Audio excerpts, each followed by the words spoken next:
We'll just my parents are watching. Are they online? Yeah.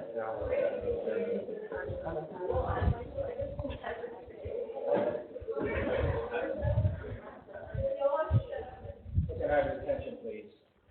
Adam Bao and Michael Shin have been working diligently on a project called The Field for 6 weeks, and I'd like to introduce you to that. Thank you, Nick. I'm Adam, and I'm Michael, and we're here at SPAC to reinvent the wheel. Alright, so the wheel has been around for quite a while, since 1845. It was first patented by a man called Robert William Thomson. He designed this pneumatic tire, which used an inner tube for bicycle use. However, it didn't catch on until 1888, when John Dunlop reinvented it and repatented it, and it became popular on use on bicycles, and it became the new standard for the world. This is a diagram of the pneumatic tire. You can see that John Dunlop's design is still very similar to the one we use now. And then, in 1895, Michelin decided that we should use this in the car instead of solid rubber. And then that was designed. And then, 1973, we had the next big leap. Instead of inner tube, they designed a new synthetic material for a tire that removed the use of inner tube called bias-ply. And this became the new standard, but it didn't show up until the 1960s. And then, in 1946, Michelin invented the radial tire, which is very similar to bias-ply, but it uses multiple synthetic materials in a very different way, where it's layered. But then, that didn't catch on quite quickly either until 1983, where radial tires became the standard one. And most of the cars we see today use radial tires. Okay, so what is an air wheel? Perhaps one of the most important concepts in pneumatic tires today is air pressure, and that poses a big safety risk, leading possibly leading to death. So the airless tire gets rid of that risk by using flexible but sturdy spokes. And that gives, but a wheel must give a smooth ride. So in order to do that, it has to roll smoothly.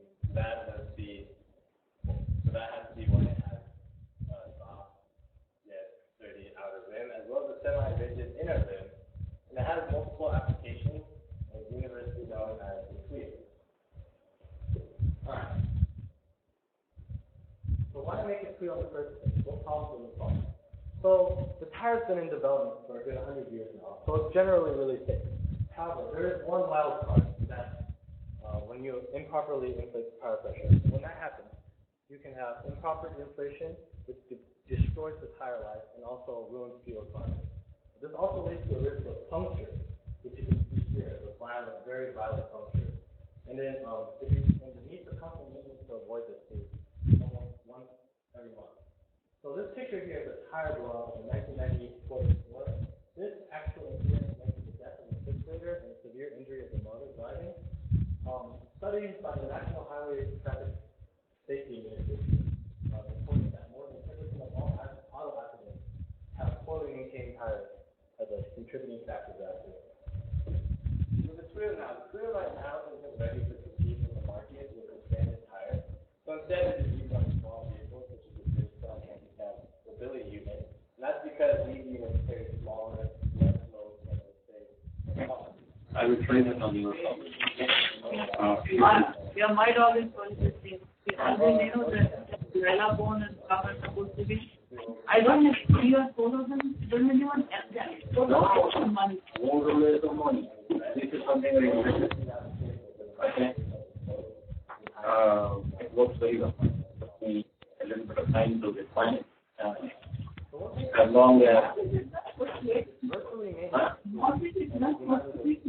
yeah, and you know what was possible. Another one costs like 7. And it's consistent pressure due to its plastic flexible that does not vary.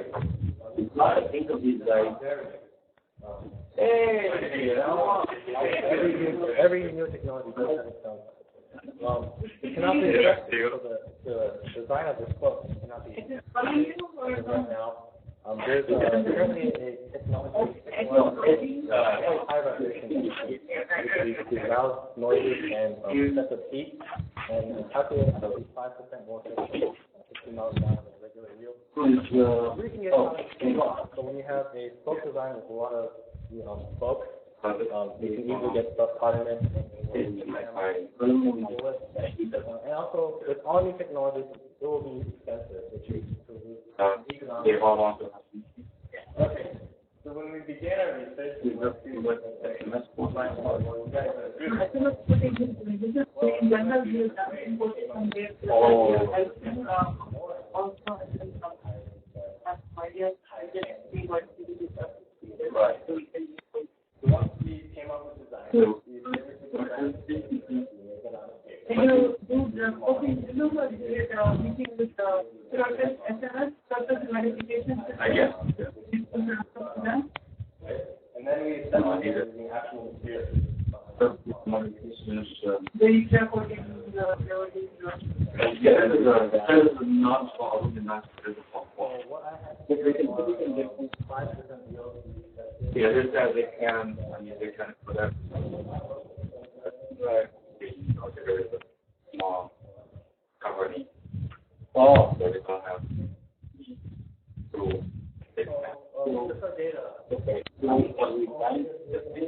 Because we want. We thought it'd be pretty cool if we. We should go and test it. From now I want to call for what?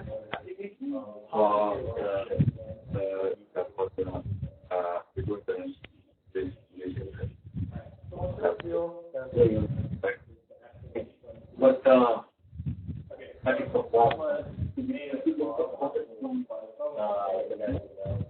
I thought wonderful, but I thought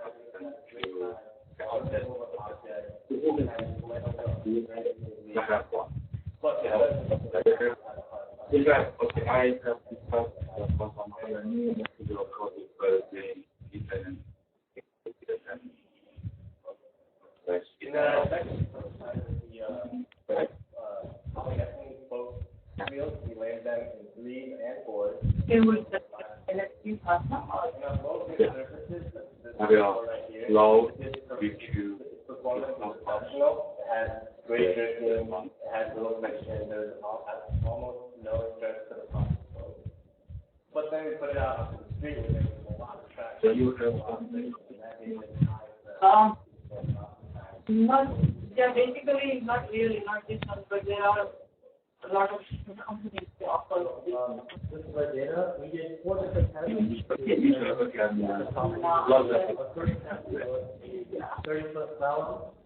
This test the wheel's ability to change to handle massive changes in direction. So if you look at our times here, all the prototype wheels didn't work than regular wheels because of the forces. However, a second wheel did have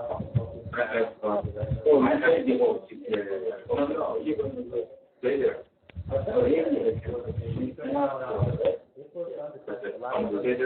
If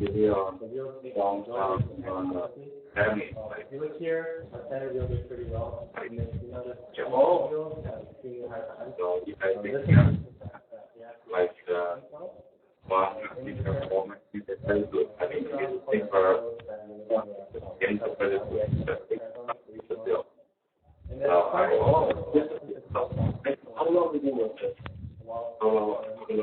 How long did you work this?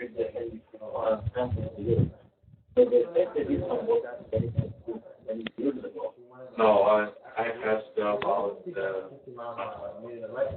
I guess no. Even now, I'm not on to the. They said they cannot call it the cost. So they can call it like the one page. No. Okay. The I request they call it. If person calls the pay and then drill like more stuff. So we don't want. One in 5 pieces of food. Then we have to work on this and struggle to get it off. So now I have This is basically our so now it's shower hat. What shower hat? What shower? We use bulk material. And so if we don't have bulk material, so and consider bulk. So now we think very close to bulk. I mean, we have to get bulk. So after taking this test, a couple of rules. So the outer ring strength is very important for the wheel. It varies for specific uses. So we call it military vehicle. The outer rim of that is a flexible plastic that allows us to go over rough terrain. Similarly, for something for like automobile use, with all paved roads, and you have like a nice sports car, you use a stiffer rim. So it's better adhesive to the road, and it provides comfort overall. We realized that this property is very similar to the air pressure in a tire and the compound. So like the higher the air pressure, the higher the wheel will be softer. If you lower the air pressure, that's for off-road use. So the wheels can easily deform. The strength of the spoke also play a key role in a low very similar to the outer rim. It has a significant influence on ride quality. So soft spokes let the wheel sag, deform the wheel easier, so it provides a smooth ride where the driver will be lighter. Whereas a hard spoke provides more response, it provides more support to the wheel, and you get more driver input. So in this case, 4x5 polyethylene wheels perform better in the lateral test, whereas our 3x5 polyethylene wheels, the one with smaller spokes, perform better on the obstacle course. And then we realized that the spoke and rim matchup was an important factor. You cannot just decide to go on two sets of random wheels like we did, so we had a really stiff outer rim and really soft inner spoke. And what happened was actually the spoke sagged, but the rim didn't move at all. And at speed, the car just wobbled like a lowrider, and it was extremely hard to handle. So this is very similar to like a dampener and a suspension system on a regular car. You can have it over dampening, under dampening if you don't match it properly, and ideally it's just right, so that it provides the best amount of absorption without any excess heat or without any excess travel or under not enough travel. So then after designing our polyethylene wheels, we realized the design of the spoke was important. If you see our polyethylene wheels, they're directional, which means that they can really only be mounted one way. This proved a problem when we hit reverse, and when Ben hit reverse, and it almost assured the wheels instantly, regardless of the speed. So we realized symmetrical wheels were the way to go. It provided more lateral stability, and it also improved the durability as it spreads out the forces in all directions. Finally, the construction of materials. After using polyethylene, we realized it sheared really easily, and elasticity was really low. So we needed high elasticity materials in order to do our research. And after researching other manufacturers, we realized that polyurethane is probably the way to go. That is what Michelin used for their wheels. And one piece molded is how to go. So our polyethylene wheel destroyed itself because it was fastened and it had a lot of weak points. Didn't really have much bomb, so there was one uniform piece that was much better. But overall, if you look at a few things, if you see real world examples of the seal, like Michelin seals, you notice that it matches the research on it, it matches a lot of these properties. Okay, so the screw, as we said before, is still years behind competing with the regular standard screw that we like to say, it's higher. And so in order for this to become a big automobile use, it has to overcome three major obstacles. First one being vibrational issues from the spoke. This causes this at high speeds, it causes the spoke to vibrate back and forth, and this causes unwanted excessive noise. The second one is with new technologies and high initial prices, and since we're all consumers here, if something is expensive, we don't want it. And our culture and economy becomes a problem. So many markets out there are dedicated to designing rims and stuff, and as we saw before, the Trio isn't the most attractive in the bunch. Yeah, this is probably less than 1/20th of all the companies, like all the companies that specialize in making wheels. And if the Trio were to be a worldwide commercial use, this would probably put them into a lot of financial stress. So, thank you, Nicholas Florianopoulos, for being our lecturer. He's a very accepted way of having a support me with it, even though we only saw him once. He was the one who encouraged us to do this project. Maurice, who is there helping us with various tasks, and he helped us with the 3D printing. And then Newmont Mining, my family, and Hobby Products International, they either provided the financial aid that we needed, or they provided the test suite that we needed. And then finally, thank you FSI. Without you guys, we wouldn't be here.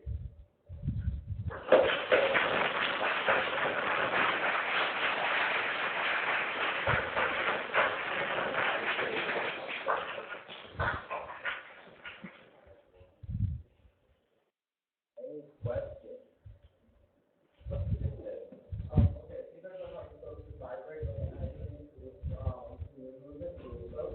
Could you possibly cover the spokes? The spokes actually do not vibrate because of it's not significantly movement in the small scale it is because wind plays a much larger role, but in like the full scale Michelin scale, we believe that it's because the spokes do not have enough time because the wheel is spinning so fast to return to its original position.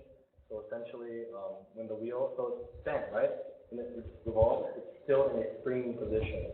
So when it hits the ground, and it tries to, like, its impulse, it's pretty much just, trying to, it keeps on rotating when the wheel's not ready to be, when the wheel is not ready to be loaded again, essentially.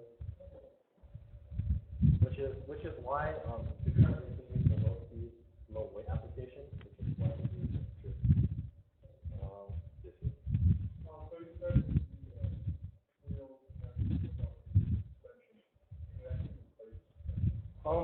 For low speed and low weight applications, it actually does. So if you go back to the Bridgestone, the handicap vehicle, they actually they completely removed any kind of suspension system. Also on Michelin, since their automotive fuel did not work as they planned, they also put it on an ATV, and ATVs, they're just revolved around suspension because it's all the same. How they removed it, and it performed remarkably well. Because it has a spring system within the wheel itself, therefore it has four suspension systems instead of just one suspension system all around the car. It's extremely localized. Chibukan? Did you investigate between like brake stroke on the wheel and we tried that. We actually did some research. The test vehicle for the Audi driver, he noticed that the car was much more predictable in high-speed turns. If you looked at the video, those turns were actually pretty high speed, so around 40 miles an hour. And on most highways, you aren't recommended to corner at 40 miles an hour. And if we have more time, we're trying to do, because we realized Mexico wheels were the way to go, right? So if we have more time, that's probably our next step to make a symmetrical design. Charlie? What is the lifetime on these wheels in a real-world area? Much longer than the regular tire. The regular tire uses air pressure, and that can cause a leakage. But these, since they don't use any leakage or air, it just uses both stuff. And those with the only thing you need to replace if it ever gets gotten worn down would be the outer lip from the wear and tear, but it's supposed to last much longer than the air would inside a regular tire. And Carly? So you said like the street can get caught in soap. Why can't you just like cover up the edges with like rubber? So Carly asked why not cover the edges with debris. They are trying. They will probably end up doing that. Right now it's in a prototype phase, so getting caught in debris is not terribly much of a problem, but it's probably a very easy solution to the problem that you pose. Dylan?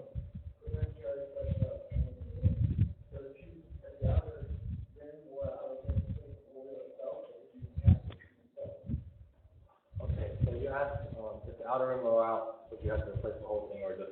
But that really depends on how you assemble it, right? So if you see our polyethylene wheels, that was assembled in multiple sections. So if that were to be designed and marketed, then it would prove much easier to replace. However, I believe in the Michelin field, it is a whole one-piece construction. Everything is glued on. So if you were to either get the glue off or you have to replace the whole wheel entirely.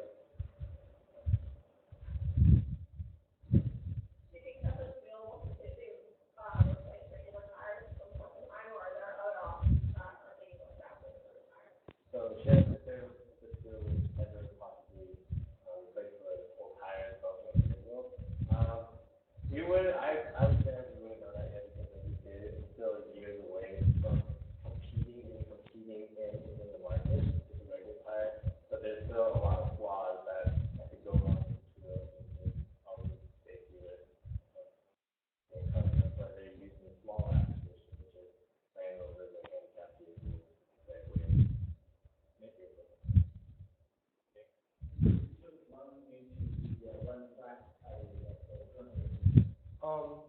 So the run flat tire is essentially the inner tube tire. It's a rated. Oh, okay. So how the run flat tire is designed is it's similar to a radial tire plus an inner tube tire.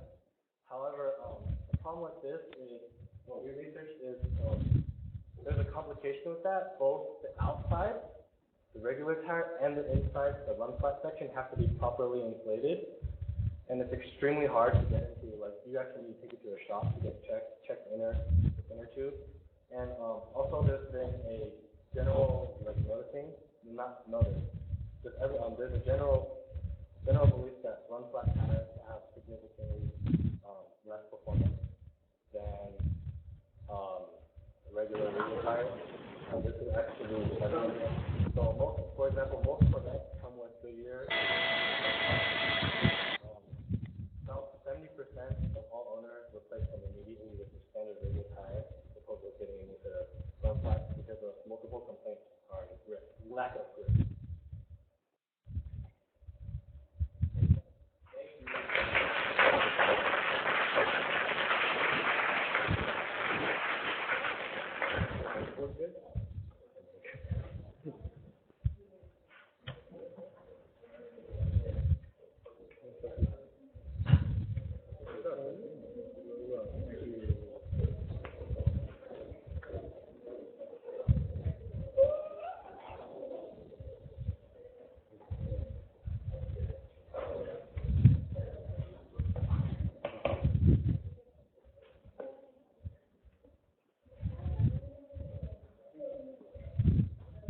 Well, that concludes our first day of presentations. I want to thank everybody who joined us here at UNC. I want to thank everybody on the internet for watching the presentation.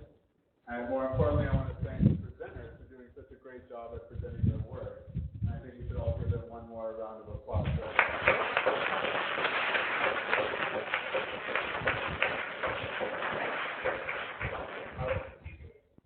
Our second day of presentations will begin tomorrow at 8:30 a.m. I hope you all can join us for that. Until then, thank you and have a good night.